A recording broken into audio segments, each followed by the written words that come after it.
Bonsoir, bonsoir, bonjour, c'est Congo News 24. Chers téléspectateurs, comme toujours avant de commencer notre émission, nous disons merci à Dieu, nous disons merci à nos chers abonnés et téléspectateurs qui nous suivent partout dans le monde entier et en RDC. Bande Konangai, soyez les bienvenus dans l'émission Nabisu.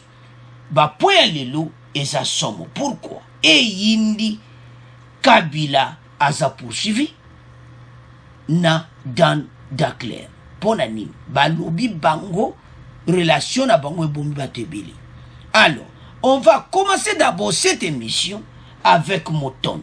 Motonde recuse le juge instructeur de ces dossiers.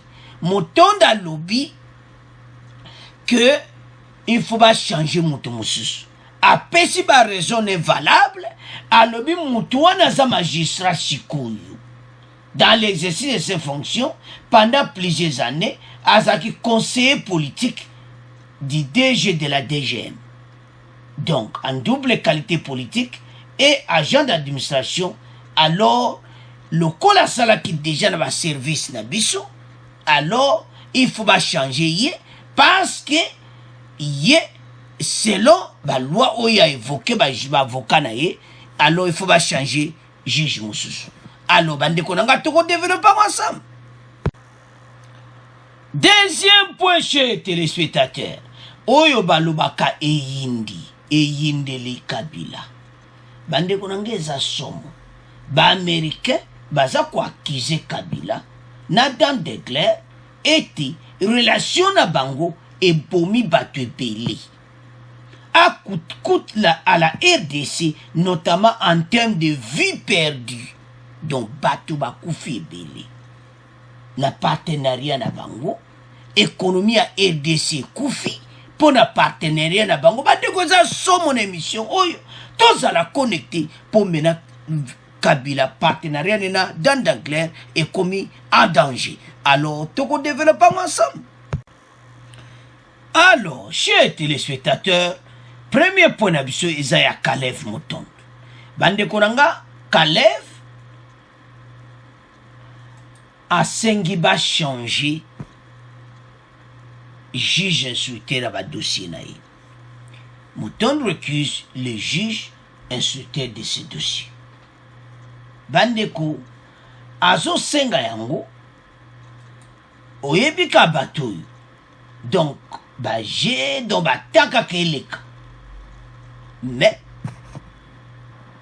président ya tribunal la biso de grande instance à Gombe va décider parce que la cour de cassation va décider va changer pour y même comme la cour de cassation a petit exemple na ye va montrer qui va changer juge Moussousou.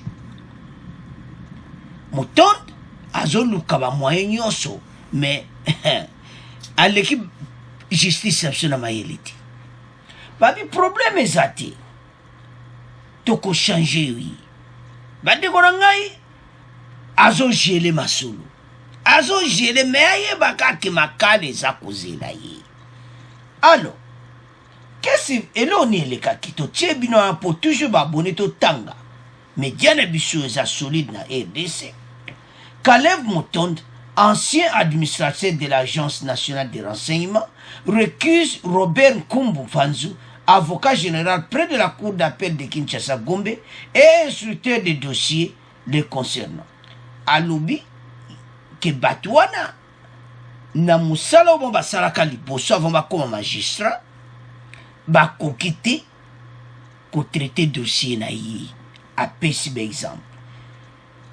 Vous vous souvenez, il convoquait à comparaître devant cet officier du ministère public sur le RMP 2475. L'ancien patron de l'ANER ne s'est pas présenté mardi 9 mars. Il a publié un mémorandum par lequel il requiert auprès du supérieur hiérarchique de saisir l'avocat général de ces dossiers.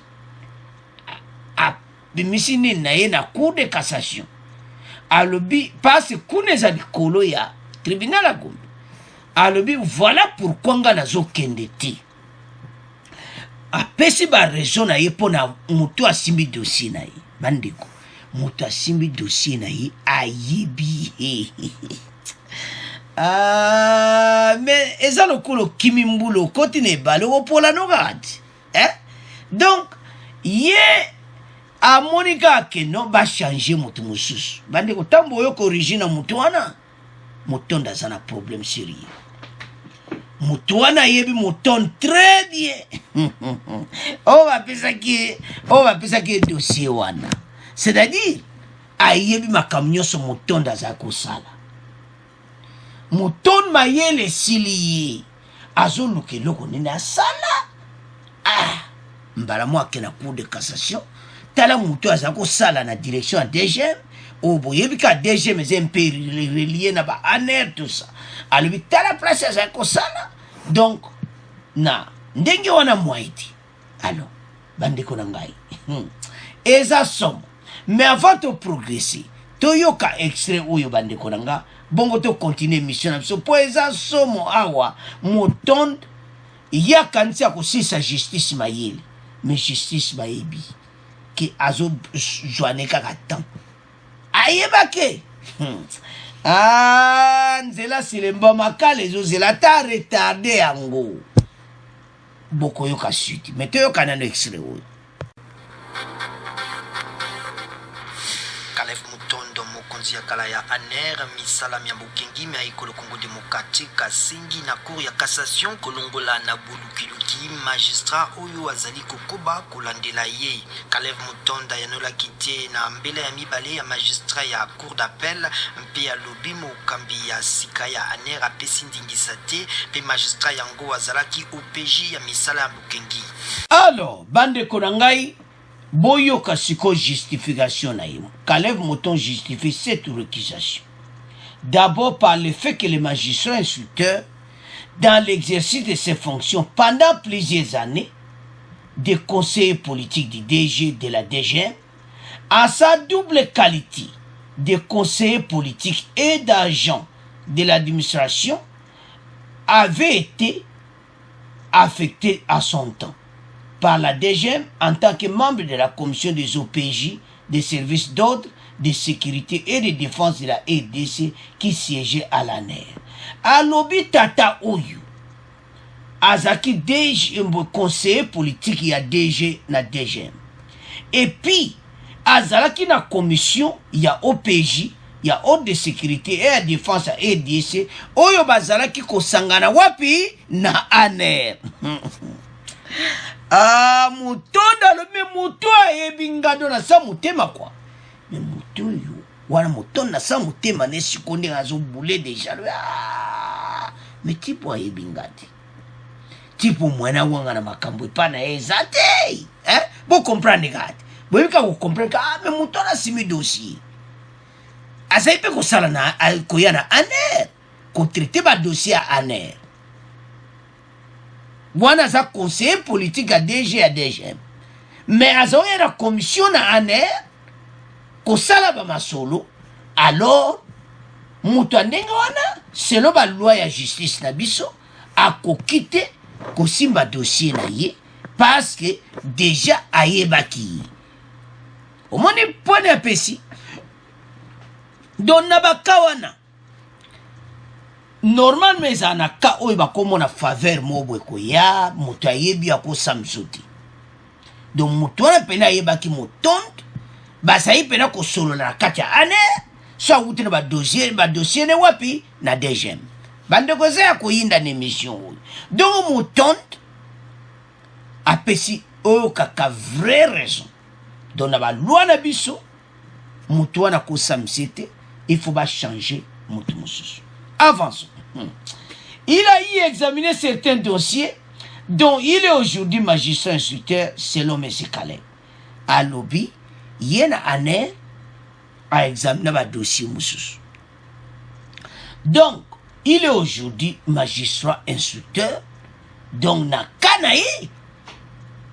C'est ça la normalement la justice, c'est mon tour dans le samisayo. Boye bani ou bien boye billet, tout ça. Babi na kawana. Il faut pas changer moto moussous.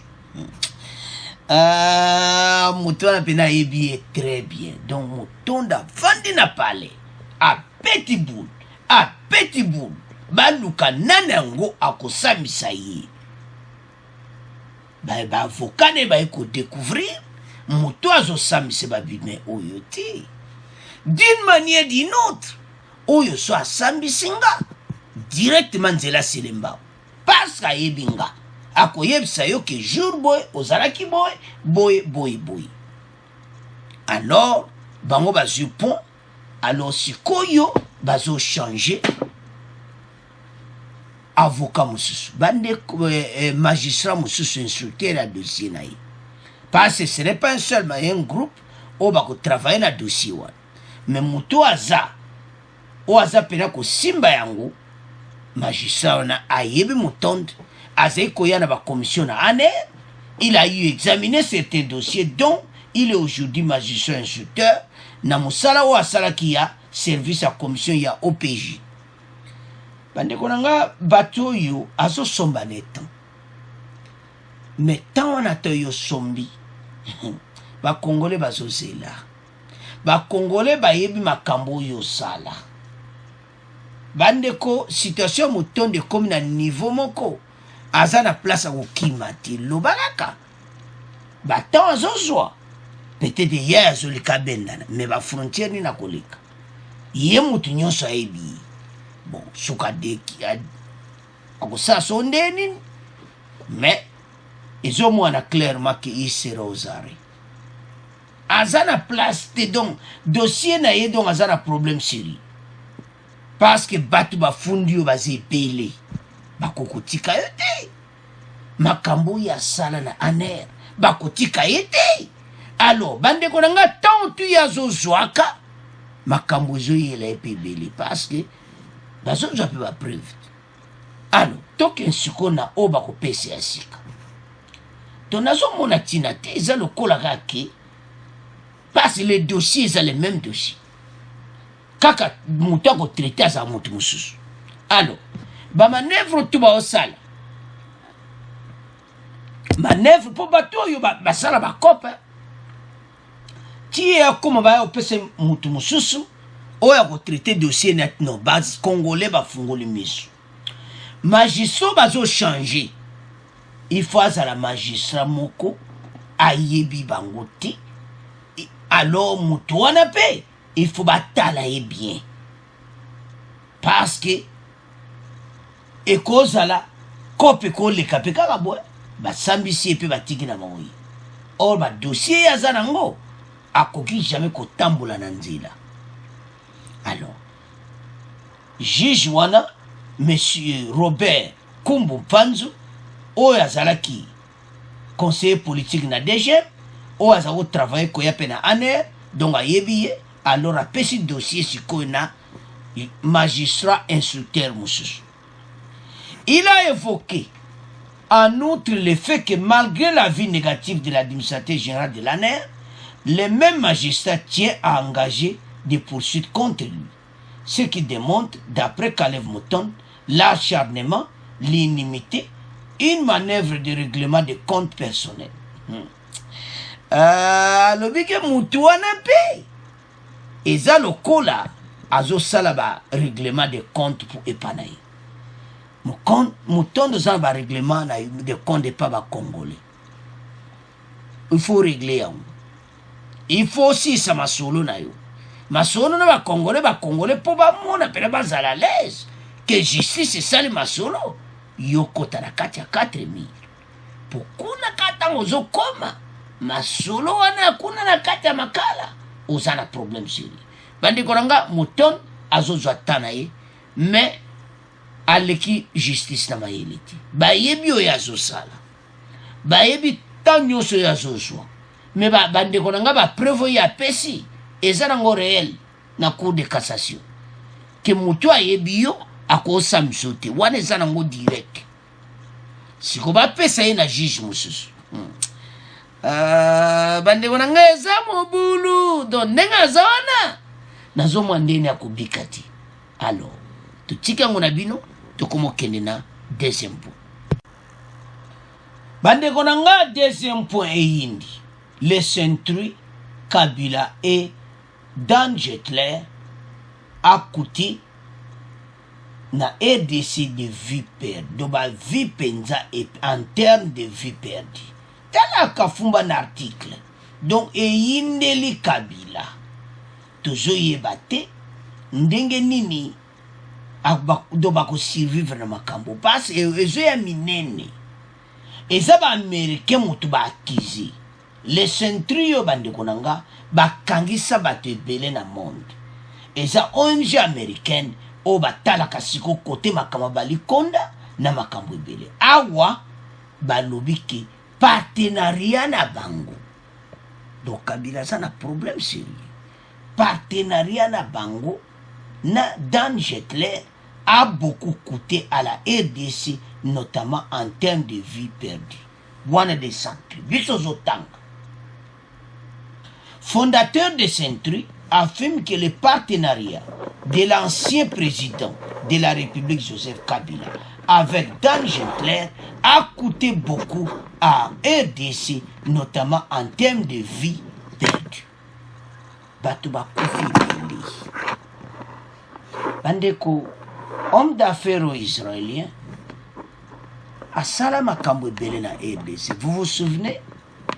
Bafoba dossier Yena Albert Yuma na Jikamine. A Somba Bamakambo Bele. Bamakambo ba 200 millions. Bamakambo Bele et le cas est pas ya milliardaire dont Ndenga Zawan. Bazaba vrai ami na ancien président Joseph Kabila. Mais ils ont crié mon boulot danzi. Boyebi ba uta ko suspendre licence ne émission passée. Sikoyo lelo article oyo Centri babimisi que ye partenariat na bango. Bokoyo kabexer toko tiela bino eza somo na émission oyo. Toko kenango ndambu ndambu peut toujours développer ensemble. Parce que oyo ba lobby a bande konangai ba vérité o ebimi bokoyoka na ba congolais ba koloba. Donc ba lobby que Mboke Koufi a détruit l'économie na biso. Les Américains l'accusent. Alors, toyoka extrait oyo avant de progresser l'émission na biso. Ce qui avait été accordé à Dan Getler le 15 janvier dernier vient d'être revoqué par le département du Trésor en consultation avec le département d'État américain. C'est ce qu'indique le communiqué de presse publié par le bureau du porte-parole du département d'État des États-Unis. Cette licence permettait à Dan Getler d'opérer des transactions en dollars. Selon ce communiqué, la licence précédemment accordée à Getler est incompatible avec les orientations claires de politique étrangère des États-Unis en faveur de la lutte contre la corruption dans le monde. C'est notamment les actions des États-Unis pour lutter contre la corruption et promouvoir la stabilité en RDC. D'autres détails avec vous, Donna Madimba. Dan Getler est accusé de corruption en République démocratique du Congo dont l'ampleur totale reste encore à déterminer. Au département d'État américain, on explique que la mesure prise par l'administration de l'ex-président américain était en contradiction avec les intérêts américains de politique étrangère en matière de lutte anti-corruption dans le monde entier, dont les efforts visant à combattre la corruption et promouvoir la stabilité en RDC. Des organisations de transparence comme l'américaine The Century ajoute que le partenariat corrompu de Dan Getler avec l'ancien président Joseph Kabila a coûté cher à la RDC en termes de ressources perdues, de services perdus et finalement de vies perdues. Le rétablissement des sanctions permet aux efforts de lutte contre la corruption congolais et américain de se mettre sur les rails. Le mérite revient à l'administration Biden et au Congrès pour avoir fait preuve d'unité dans la protection de l'intégrité du régime de sanctions global Magnitsky. The Century espère que des sanctions et pressions financières plus larges vont être mises en œuvre et appliquées d'une manière cohérente qui inspire la confiance des institutions financières et nos alliés qui a été minée par cette licence. Nous encourageons l'administration Biden à s'appuyer sur l'action d'aujourd'hui en désignant des sociétés supplémentaires dans le réseau Getler et en travaillant avec les institutions financières pour comprendre quels dommages ont été causés pendant la période de la licence, a précisé The Century. Bande Koranga eza somo a précisé le Century. Bande Koranga organisme oyo, les organismes moko balandaka batutu a mayuya. selon bango bandeko après oyo tokoyoka ba congolais ça sont mon émission oyo alors selon bango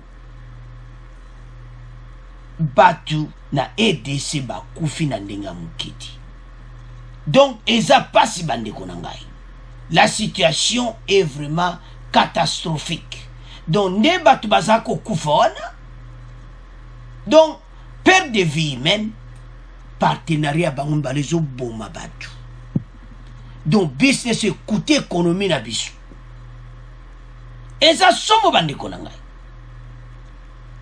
alors la mesure prise par l'administration de l'ex-président américain était en contradiction avec les intérêts américains na RDC.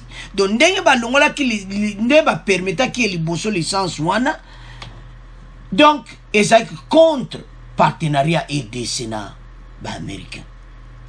Les Biden kabaye balongoli yango. Avançons. En plus des renouvellements des sanctions, les Century ONG bozo mona wana une ONG impliquée dans la dénonciation des activités de Dan Denkler à RDC avec Kabila ne gire désormais plus que sur la révision du titre d'exploitation accordé à l'homme d'affaires israélien. John Predegas, cofondateur de Century, affirme que le partenariat de l'ancien président de la République Joseph Kabila avec Dan Gentler a coûté beaucoup en RDC, notamment en termes de vie perdue. Combien de bateaux bakoufi? Tango ba américain bazo rapporté nombre de bateaux bakoufi. 2000 bateaux bakoufi et belé. Bandeko. Tango ba donc en termes de vie perdue avec S. Bandeko bateaux bakoufi et belé. Et so sala pasi pe mawa comment la situation oyo bandeko na ngai bango bazaki na amitié na bango mais na amitié wana bandeko et détruire ressources na biso na ndenga mukiti bokoyoka ba congolais bambongo koko kota na RDC bambongo wana il fallait côté na aider l'économie na biso bambongo a des milliards de dollars ba américain encore ba utiliser dollars na bango na ba transaction ba lobité moto yote yebande ba révoquer yango ye face à la sora vana tiko ça va faire na bureau pe faut appeler licence ya ba transaction ba montant minene wana licence on peut européen ba payer. Mais ça somo bandeko na nga pas ça na problème sérieux na mondo yo ba monnaie makasi ne dollar na euro eza ba monnaie na ba livre sterling ba monnaie moko makasi ya ko sa transaction mais ça na problème. Le partenariat corrompu de Dan Denkler avec l'ancien président Joseph Kabila a coûté cher à la RDC en termes de ressources perdues, de services perdus et finalement de vies perdues. Combien de bateaux bakoufi? Donc on a clairement moto bako poursuivre la justice na biso. Na ndenge ba américain bazotia pression na makambo oyo bango mibale bakozala poursuivi. O tu eza ba pression ezo ya likola Kabila mukiti. Bande konde ba cité kombo na ye ancien président de la République eza mawa. Do ba pression yeli sou makasi. Na ba situation na ye. Donc selon Bango, le rétablissement des sanctions permet aux efforts de lutte contre la corruption congolais et américain de remettre sur les rails. Le mérite revient à l'administration Biden et au Congrès pour avoir fait preuve d'unité dans la protection de l'intégrité du régime des sanctions globales Magnitsky. Bandeko Nanga a-t-il déclaré? Bandeko yebaki Congrès américain balobité motoyo parce que Bango baza travailler dans partenariat na Kabila. Na kati ya partenariat wana ba ressources nyonso a RDC mawato. Biso bato to lobité bino moko bozotanga. Donc, eza mobulu pour l'ancien président ya RDC Kabila. Parce que siko ba pression zo ya makasi likone ba américain siko. Bande ko centri oyo ba publier dia makambo pona yemo Kabila. Siko ba yena vrai dossier à partir il y a sanction, il y a sanction on est ba jongsi sanction wana. Il y a Dan Getler bango siko ba yena pression ya makasi bande konanga. Donc eza mobulu. Alors avant de continuer mission, toyo kandeni yindi ndenge ba ONG congolais baza koluba pona Dan Getler donc kutu ba kangayi Ozare ba samba donc ancien président de la République par kota na ba problème wana donc eza mobulu bande konanga. Alors tolande extrait oyo bongo to continuer mission na biso. Je voudrais avant toute chose dire bravo à l'administration américaine qui a compris très rapidement, 2 mois à peine après son entrée en fonction, que M. Dan Getler représentait un danger pour la République démocratique du Congo. Et c'est quelque chose que dès que nous avons pris connaissance de cette licence accordée dans des conditions troubles par l'administration Trump à la fin de son mandat, on avait immédiatement saisi les autorités américaines avec d'autres organisations pour demander la levée de cette licence. Ça a été accordé, ça a été fait. Comment je l'analyse? Simplement, je pense que c'est non seulement un devoir moral pour les États-Unis d'agir dans ce sens, même si on sait par ailleurs que les États n'ont que d'intérêt, ils ne le font pas par charité de guerre, mais concrètement, l'administration américaine avait décidé de sanctionner la corruption et de le faire très fortement, surtout lorsque celle-ci, comme ils l'ont dit, a des impacts sur la stabilité de tout un pays. Et il est intéressant de rappeler aux auditeurs de Radio Okapi que les sanctions avaient été prises en 2017, dans le contexte où les pays étaient au bord du gouffre, où le régime Kabila s'approchait au pouvoir et il fallait sanctionner tout ce qui était en soutien à ces régimes contre la démocratie, contre les vies humaines. Jean-Claude Boutou, oui. Vous estimez que M. Getler a appuyé le régime Kabila? Mais bien sûr, c'est là tous les problèmes. Il faut comprendre que les sanctions sont prises parce que Getler, par la corruption avec l'amitié du régime Kabila à l'époque, l'argent du peuple congolais a été détourné au profit de ces messieurs. À l'époque, en 2017, le département du Trésor américain a estimé que le Congo avait perdu plus de 1,366 milliard. Donc ça, ce sont des faits. Il y a d'autres rapports qui démontrent évidemment que Getler, à qui on a cédé des actifs congolais, dont les royalties, c'était contre la loi, mais il était protégé par le régime Kabila. À partir de ce moment-là, les Américains l'ont sanctionné pour envoyer un signal fort. Et M.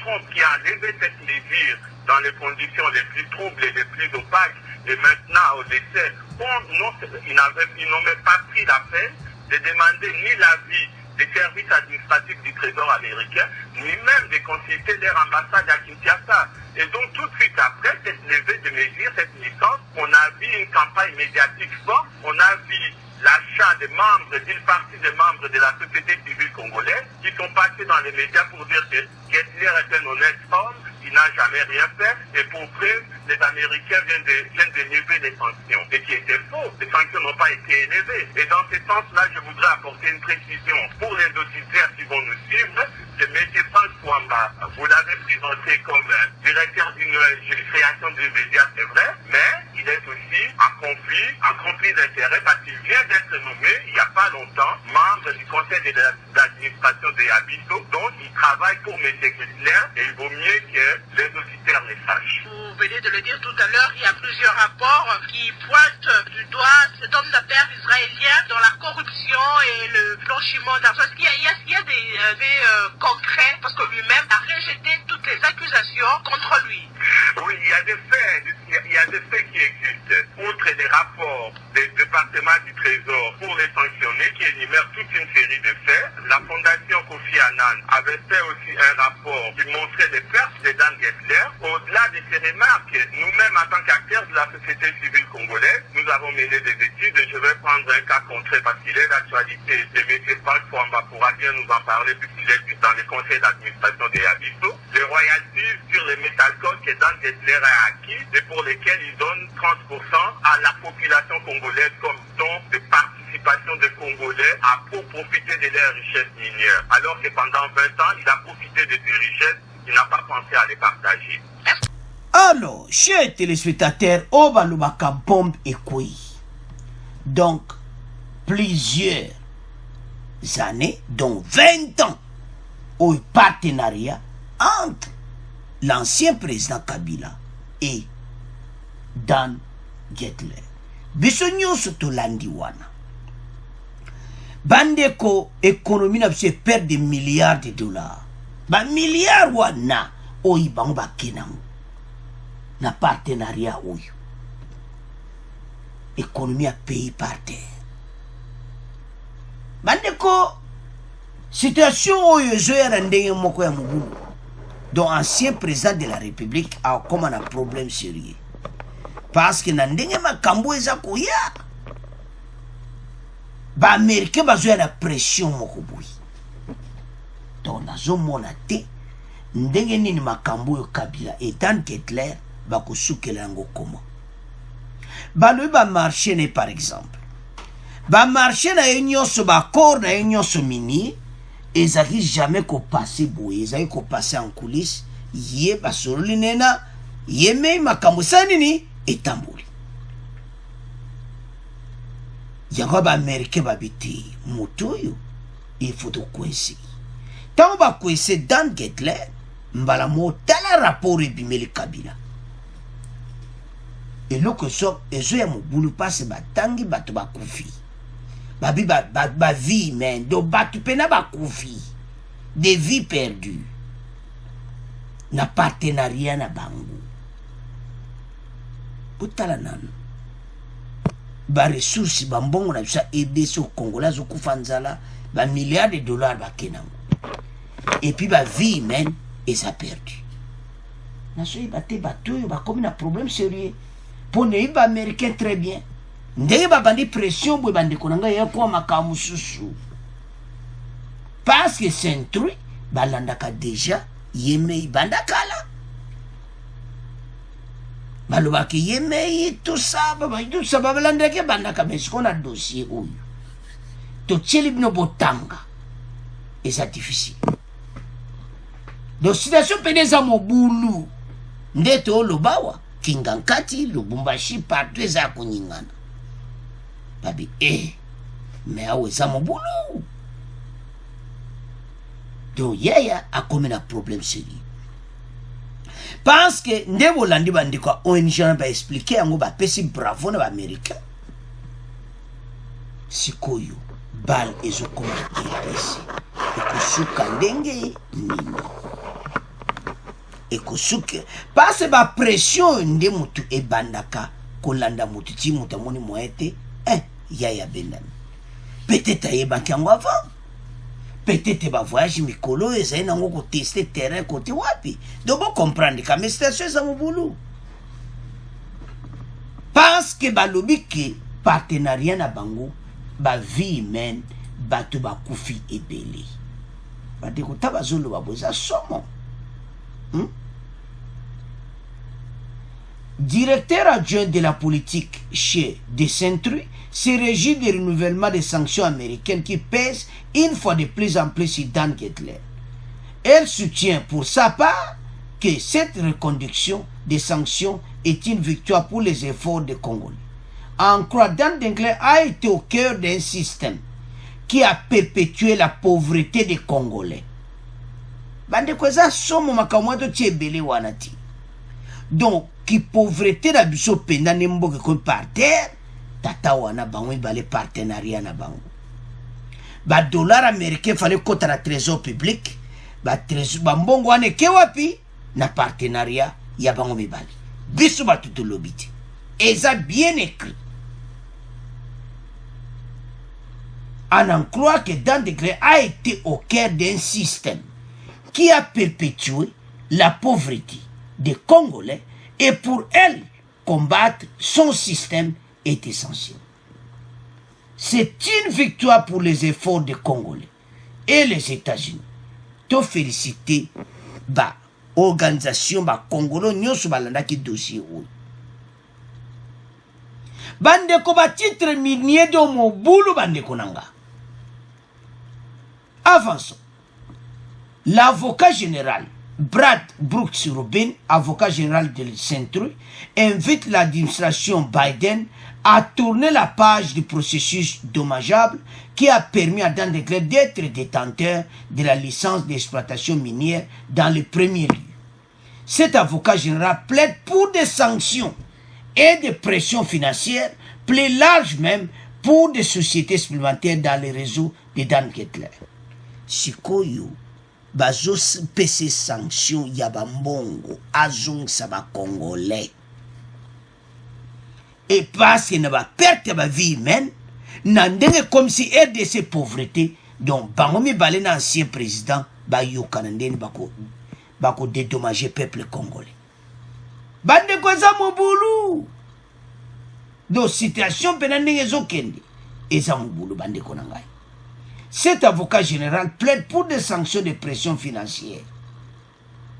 Alors, la révocation de la licence accordée à Dan Declercq et son réseau est une étape critique pour que l'administration Biden tourne la page sur ces procédures dédommageables qui a conduit délivrance dans le premier lieu. Alors, sur considération ba komi nango bande konanga ezaboyi. Ndenga zawana ba avocat Saint-Louis ba yoka na admission Biden qui va poursuivre partenariat ou donc Dan Declercq yemuta sa poursuivi bambongo nyonso bazwaki na EDC bazongisa comment bako pese lokola ba amende moko makasi ba sanction moko makasi alors bande konenge sa somme situation oyo na ndenge zokende tokoyoka sango. Donc EDC bako interpeller Dan Declercq. Il faut foutre ba congolais autre pas ce rapport à Saint-Louis à l'okutati. Ba mbongo a pied na EDC ba via bato ba kufi et ko coûter combien de milliards de dollars bako ako dédommager biso. Tutangi biso yosto moni donc eza somme. To landi biso nyonso wana.